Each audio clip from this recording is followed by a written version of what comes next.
King Charles is in Northern Ireland for the first time as monarch as the world continues to pay tribute to his late mother, the Queen. Hundreds chanted "Hip Hip Hooray" and "God Save the King" as they set eyes on the royal couple for the very first time in the village of Royal Hillsborough in County Down. Large numbers lined the village's main street near Hillsborough Castle, the official royal residence in Northern Ireland, as Charles and Camilla shook hands with delighted well-wishers, flag-waving and cheering. A corgi in the crowd snuggled up to Charles when its owner held it up during the walkabout by the royal couple. They also received a 21-gun salute as they entered the grounds. There were many school children behind the barriers, and one group handed over letters they had written to the king decorated on the reverse with a colorful image of the Union flag they had drawn. A round of applause broke out as they inspected floral tributes to the late Queen before entering the grounds of the castle.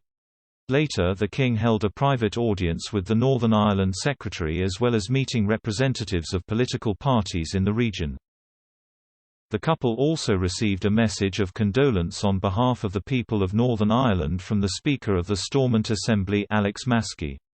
After touching down in Belfast, Charles and Camilla travelled to Hillsborough Castle in County Down for several engagements.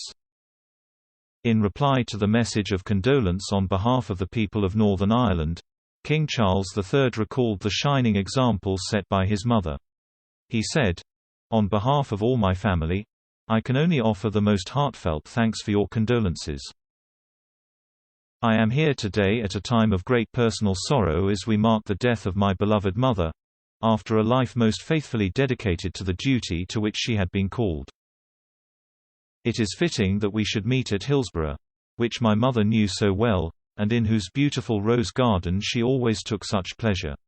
In the years since she began her long life of public service, my mother saw Northern Ireland pass through momentous and historic changes. Through all those years, she never ceased to pray for the best of times for this place and for its people, whose stories she knew, whose sorrows our family had felt, and for whom she had a great affection and regard. My mother felt deeply, I know, the significance of the role she herself played in bringing together those whom history had separated, and in extending a hand to make possible the healing of long-held hurts. At the very beginning of her life of service, the Queen made a pledge to dedicate herself to her country and her people and to maintain the principles of constitutional government. This promise she kept with steadfast faith.